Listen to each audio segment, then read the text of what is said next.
Hey, I'm Emma. Welcome to Emma's Betrayal Stories now. Before we start, go grab a snack and get comfortable for a bit.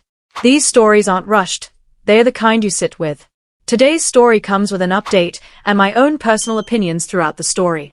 Let me know in the comments if you agree or see it differently. Let's begin.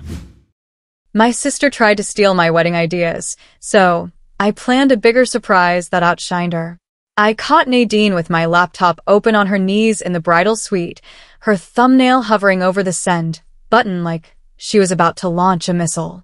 The screen was angled away from me, but I could still see the subject line in the email draft, updated run sheet plus decor placements, and my name typed at the bottom, where hers should have been. For a second my brain did that glitchy thing where it tries to make reality nicer. Like, maybe she was helping. Like, maybe she wasn't wearing my robe, sitting in my chair, inside a room I paid for, about to impersonate me to my vendors on my wedding day. The air smelled like hairspray and hot fabric from the steamer. My heart started hammering so hard it made my throat feel tight. "Nadine," I said, and my voice came out too quiet, like it was scared of itself. She looked up, startled, then immediately smirked, because of course she did, like I was the one who'd walked in at the wrong moment. It was supposed to be the calm part of the day, the few hours where you're surrounded by women who love you, sipping water through straws so you don't ruin lipstick, laughing nervously, checking the weather every 5 minutes like you can control the sky by refreshing your phone. We were at a boutique hotel overlooking the harbor, the kind with 2 white sheets and tiny soaps that smell expensive. I'd booked the bridal suite as my one splurge, because I wanted the morning to feel like a reset after months of planning. Nadine had been buzzing around since 8 a.m., filming little clips for her Instagram story. My veil hanging in the window, my shoes lined up, my bridesmaids' matching slippers, until it started to feel like I was on her channel instead of in my own life. But I kept telling myself, breathe, it's your wedding, don't let her get under your skin. Then I walked back in from the bathroom and saw her with my laptop, typing like she owned my inbox. We'd been engaged for 19 months when this happened, and I wish I could say the Nadine problem only started with the wedding, but honestly, Nadine has been a problem since we were kids. Not in a she's evil way. More in that exhausting, constant way where she can't stand for you to have something that's just yours. I'm Layla. I'm the older sister by 3 years, and I'm the kind of person who makes lists and gets places early and remembers to bring Advil to events. Nadine is the kind of person who arrives late but makes an entrance, the kind who laughs loudest at her own jokes and somehow convinces everyone she's the fun one. Our parents have always treated her like the sun. I learned early that if I wanted anything, attention, time, pride, I had to earn it quietly and then pretend I didn't care either way. Nadine didn't have to earn anything. Nadine just had to be Nadine. When my fiancé, Adam, proposed, Nadine screamed like it happened to her. She grabbed my hand and shoved it under everyone's nose. Look at the ring. She posted it before I did. She tagged me in a story with the caption, "My sister is finally off the market," like I'd been a product on clearance. I remember staring at my phone in bed that night, thumb hovering over a remove tag, and feeling that familiar tug-of-war inside myself. If I say something, I'm dramatic. If I don't, it becomes normal. The wedding planning started sweet. I did the Pinterest boards, the color palette, the little folder of ideas that made me feel calm when work got stressful.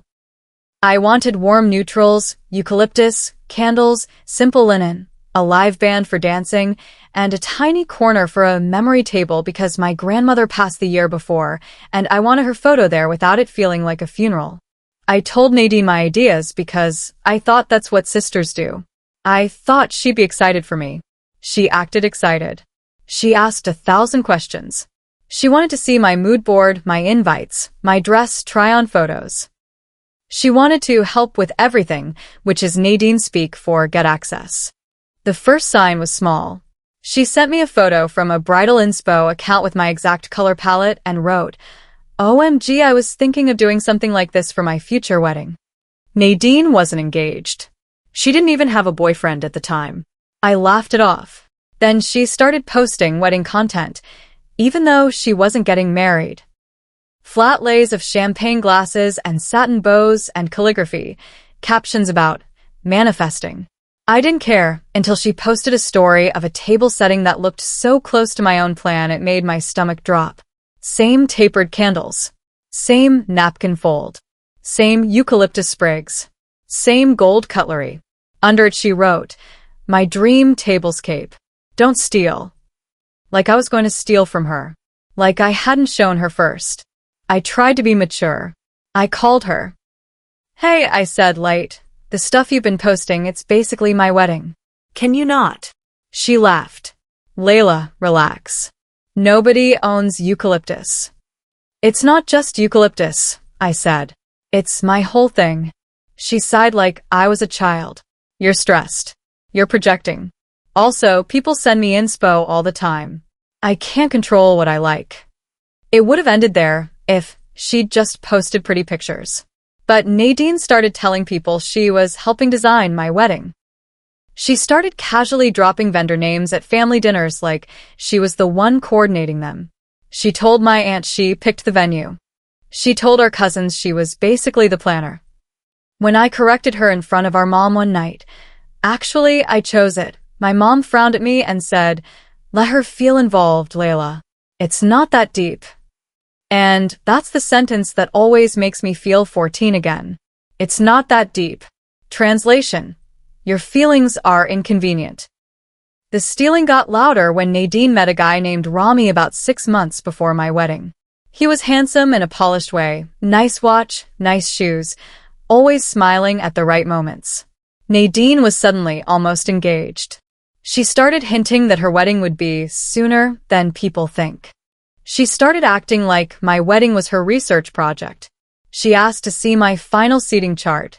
She asked what my signature cocktails would be. She asked what my band would play for the first dance.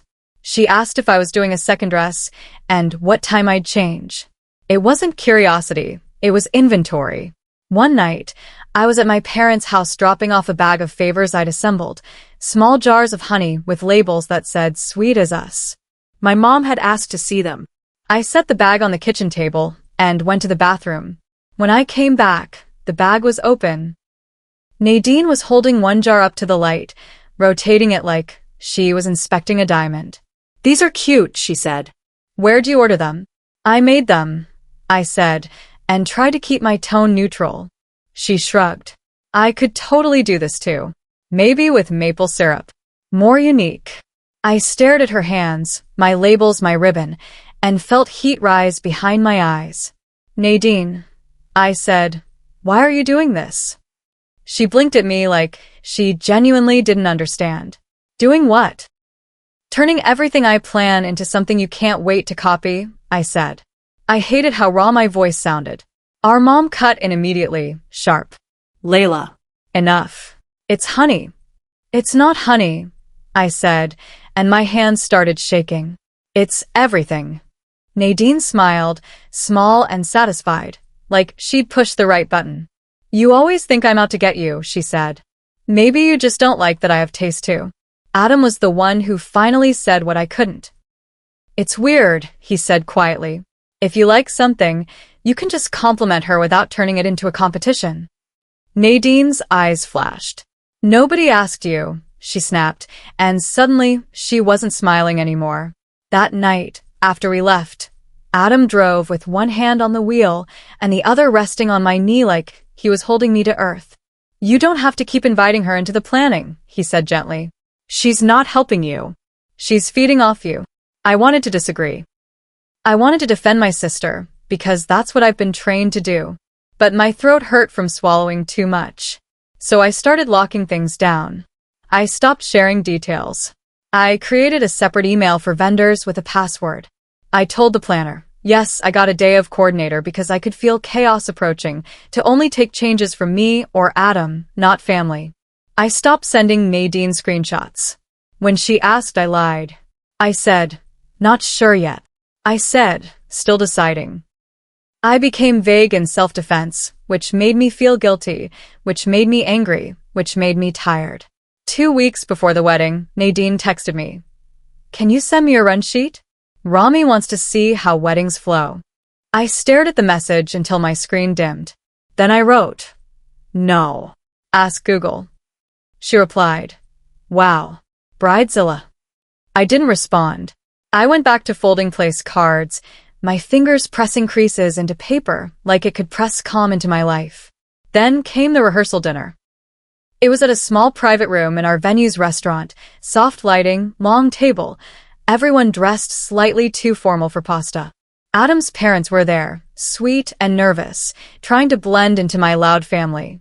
Nadine arrived 20 minutes late in a white dress. Not cream. Not oops it photographs light. White. Sonia, my best friend and maid of honor, saw it first and leaned toward me. "Tell me she didn't," she whispered. I stared at Nadine walking in like she was on a runway, laughing too loud, kissing cheeks. My hands went cold.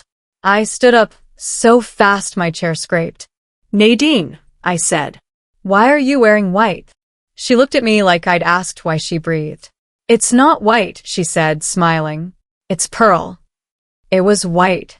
My mom immediately jumped in. "Layla, please," she hissed. "Not tonight." Adam's mom, Carol, looked uncomfortable, eyes darting between us. Adam's dad pretended to study the menu. My dad stared at his plate like conflict was a stain he didn't want on his shirt. I leaned close to Nadine. "Go change," I said quietly. Nadine's smile stayed fixed. "Are you seriously threatened by a dress?" I felt my pulse pounding in my ears. "It's not threatened. It's respect." She leaned closer, voice low. "You don't get to control everyone just because you're getting married." And there it was again, the way she reframed my boundaries as tyranny. I turned away, trembling, and went to the bathroom. I locked myself in a stall and stared at my shoes until my breathing slowed. My phone buzzed. "Sonia, I can handle this if you want." I typed back, "Not yet." When I walked back out, Nadine was still in white. My mom had her arm around her shoulders like she was comforting her. Nadine was laughing with my cousins, soaking up attention like sunlight. My chest hurt. Adam squeezed my hand under the table hard. "We'll get through tomorrow," he whispered, but his jaw was tight.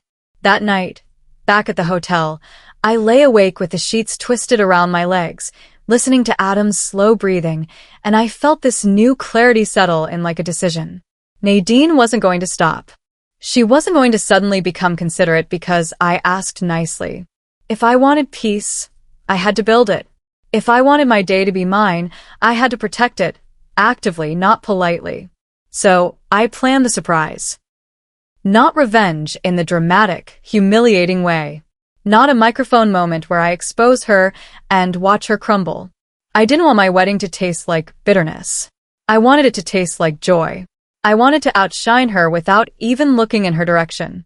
I texted my coordinator at 1:12 a.m. with one sentence. "Can we add a second reveal after dinner? It needs to be secret."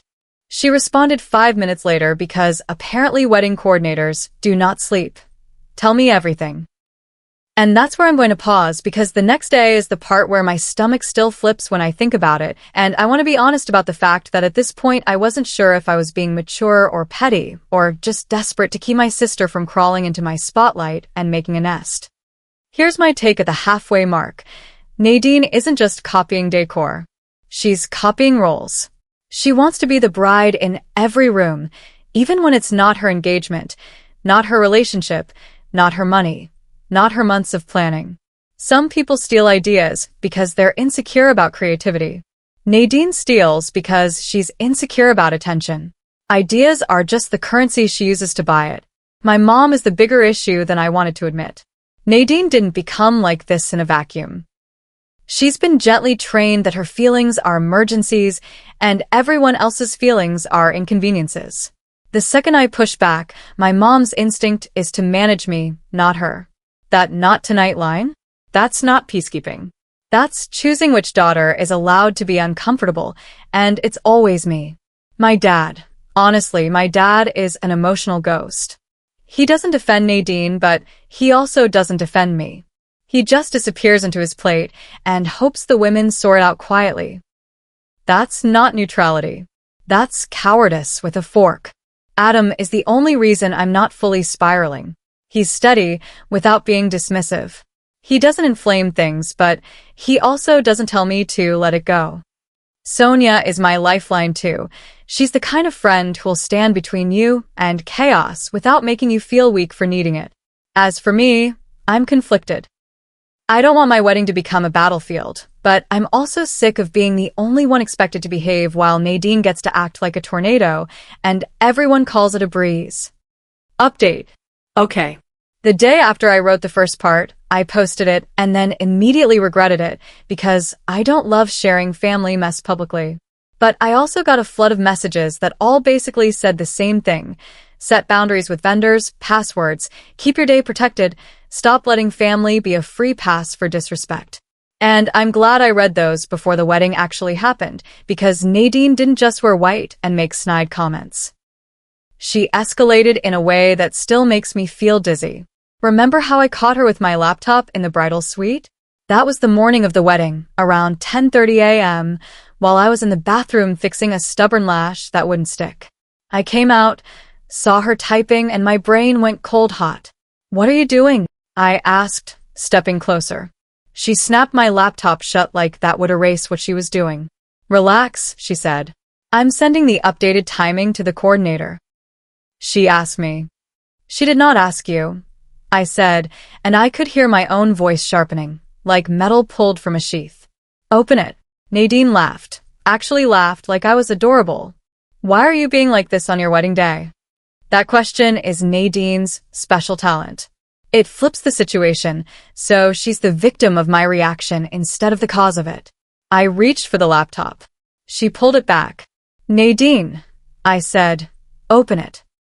She rolled her eyes and opened it like she was indulging me. The email draft was still there. The two-line had 3 vendor emails in it: my florist, my band, and my coordinator. The body of the email was full of updates I hadn't approved: moving the first dance earlier, removing the memory table to keep the vibe lighter, shifting Nadine's speech right after mine. I hadn't even planned a speech beyond a quick thank you, and this is the part that made my hands go numb. Changing the seating so Nadine and Rami would be at the sweetheart table for photos. At my sweetheart table. She had typed it like it was normal, like it was obvious she belonged there. I stared at the screen. My vision narrowed. "You were going to send this," I said, and my voice sounded strange, like it wasn't mine. Nadine shrugged. "It's better," she said. "Trust me." I felt something inside me snap, cleanly. Not dramatic, just final. "Get out," I said. Her eyes widened. "Excuse me?" "Get out of the suite," I said. "Now." She scoffed and looked toward our mom, who was sitting on the couch pretending to scroll her phone but obviously listening. "Mom," Nadine said, in that sing-song voice she uses when she wants to be rescued, "are you hearing this?" My mom stood up immediately. "Layla, please," she said, palms out like I was the unstable one. "It's your wedding day. Don't do this." I held the laptop against my chest like a shield. "She tried to put herself at my sweetheart table," I said. "She tried to remove my grandmother's memory table." My mom's face tightened. "Nadine didn't mean it like that," she said automatically. "I meant it exactly like that," Nadine snapped, her composure cracking for half a second. "You're always acting like you're the only one who matters." Adam walked in right then, wearing his shirt half-buttoned, tie loose, looking like he'd been pulled from his own calm bubble by my tone. He looked at my face, then at Nadine, then at the laptop. "What's happening?" he asked carefully. I showed him the email draft. His expression changed instantly, like a door closing. "Nadine," he said, calm but icy, "you're not sending anything. Hand the laptop to Layla." Nadine's eyes darted, calculating. "You're seriously taking her side?" Adam didn't blink. "Yes," he said, "because this is insane." That was when Nadine started crying. Not soft tears. Loud, wounded sobs. The kind that fill a room and make everyone panic. "I was trying to help," she wailed. "I've been doing everything for her, and she's treating me like trash." My mom rushed to her like Nadine was bleeding. Shoo," she soothed, glaring at me over Nadine's shoulder like I'd caused a car accident. Sonia arrived and took one look at the scene and said, very quietly to me, "Do you want me to remove her?" I nodded once. Sonia stepped forward. "Nadine," she said, voice firm but polite, "you need to leave the suite." Nadine stared at her, mouth open. "Who are you to tell me?" "The maid of honor," Sonia said. "And the person protecting the bride." Nadine looked at my mom like, "Can you believe this?" My mom looked like she wanted to scream at Sonia, but Adam was standing there now, solid and unmovable, and for once my mom didn't have an easy path to bulldoze me without consequences. Nadine stormed out, still crying, calling me ungrateful on the way. My mom followed, whispering harshly, "We will talk about this later." I thought that would be the end. I thought, okay, she tried, she got caught, we locked it down. Wrong. 10 minutes later, my coordinator called me. Her voice was cautious. "Layla," she said, "just confirming, did you want to switch out the band for a DJ set at 9 and remove the memory table?" My stomach dropped. No, I said. "Why?" She exhaled. "I got a call from someone claiming to be you." She knew details. She sounded convincing. "Nadine." She tried to do it by phone after getting kicked out. I swallowed hard, fury making my hands shake again. "Put passwords on everything," I said. "Right now." My coordinator didn't hesitate. "Already done," she said. "Also, do you want security to keep her from the vendor area?" I wanted to say yes immediately. Then I pictured my mom's face. The family fallout. The whispers. The guilt. And then I pictured Nadine sitting at my sweetheart table for photos, smiling like she belonged there, while my grandmother's photo sat in a box because Nadine thought it killed the vibe. "Yes," I said. "Please." I didn't even tell my mom. I didn't have the energy to negotiate basic respect. Now, about the surprise I mentioned. I didn't plan it to humiliate Nadine. I planned it because I realized something. Nadine can steal ideas when she knows them. She can hijack moments when she sees them coming. She can weaponize predictability.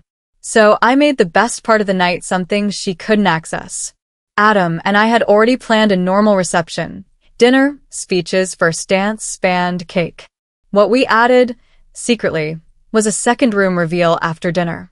Our venue had a connected courtyard space behind heavy glass doors, and I'd originally ignored it because it felt like extra. But at 1:12 a.m., fueled by equal parts rage and clarity, I asked our coordinator if we could transform it and keep it hidden until the right moment. She pulled it off like a magician. We created a midnight garden after-party without telling anyone, including family. Fairy lights strung low, greenery walls, a small gelato cart, and this part is what makes me smile even now, a live painter set up in the corner to capture our first dance on canvas while everyone danced in the main room. I'd always wanted something like that, but thought it was indulgent. I decided, for once, to indulge. And I added one more thing Nadine could never copy. The memory table stayed, but it became a living part of the night. I recorded short voice notes from my relatives weeks earlier, stories about my grandmother, funny moments, tiny memories, and had a QR code on the table so guests could listen with headphones. It wasn't mournful. It was warm. It was laughter. It was her voice in my uncle's imitation, her recipes, her habits. It was mine. That wasn't about outshining Nadine. It was about making the night unstealable. At this point, we were minutes away from hair and makeup finishing, and I had to decide, do I let Nadine stay in the wedding as a guest, knowing she would try something else, or do I draw the lines so hard it cracks the family? I chose the line. I told the coordinator, if Nadine tries to approach the mic, stop her. If she tries to enter vendor spaces, stop her. If she tries to change anything, stop her. I don't care whose feelings it hurts. Then I looked at myself in the mirror. Veil pinned, lipstick perfect, eyes red at the edges from anger, and I whispered, "This is my day." And then I walked out, continuing and finishing the story. The ceremony itself was honestly beautiful in a way that almost made me feel guilty for being angry. The sky was that pale, clean blue you get right before evening. The harbor breeze kept catching my veil and lifting it like it wanted to float away. Adam's hands shook when he took mine, and he laughed under his breath like he couldn't believe we were finally here. For 20 minutes, Nadine disappeared from my mind because my entire body was focused on one thing. Don't blink too much. Don't faint. Don't forget your vows. Nadine sat in the third row with my parents. She wore a different dress. Black this time, tight, dramatic, like she was attending a gala where grief was fashionable. She smiled too widely during the photos afterward, inserting herself into every family shot until the photographer, bless him, started saying, "Okay, just the couple now," with a firmness that made me want to hug him. At the reception, Nadine tried twice to corner me. The first time was during cocktail hour when I was talking to Adam's grandmother. Nadine slid up beside me and said, loudly, "So you're not mad anymore, right?" Like she was giving me a chance to apologize publicly. I kept my smile. I didn't look at her. "Not the time," I said, and turned back to the grandmother, who patted my hand like she knew. The second time was right before speeches. Nadine approached the coordinator with a phone in her hand and a look that screamed plan. I saw my coordinator step in front of her like a wall. Nadine's face tightened. She gestured sharply. The coordinator shook her head once. Nadine stormed toward the bathroom, shoulders rigid. Dinner went smoothly. The memory table became a little orbit of quiet laughter. I watched my uncle put on headphones, scan the QR code, and then suddenly laugh so hard he wiped his eyes. He looked up at me across the room and mouthed, "Thank you." My chest squeezed, but in a good way. Then came speeches. Adam's dad spoke, sincere and slightly awkward, which made everyone love him.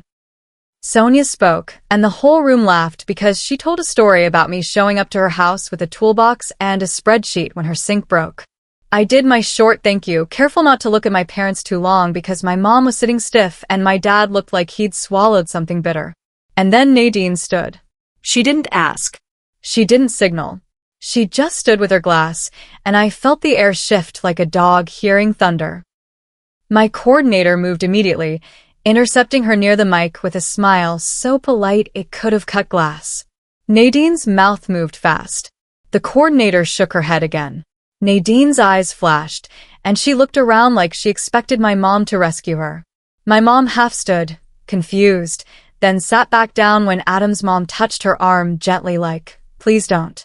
Nadine sat down slowly, cheeks flushed. And then I did it. I nodded at the coordinator. She dimmed the lights. "Okay," I said into the mic, voice calm. "Adam and I have one more surprise." The room hummed with curiosity. People leaned forward. Nadine's head snapped up, suspicious, like she could smell attention leaving her. "We wanted to give you all something," Adam said, stepping beside me. He squeezed my hand. "Because you showed up for us." The heavy glass doors behind the dance floor slid open, and warm light spilled into the room like honey. The courtyard, our midnight garden, glowed.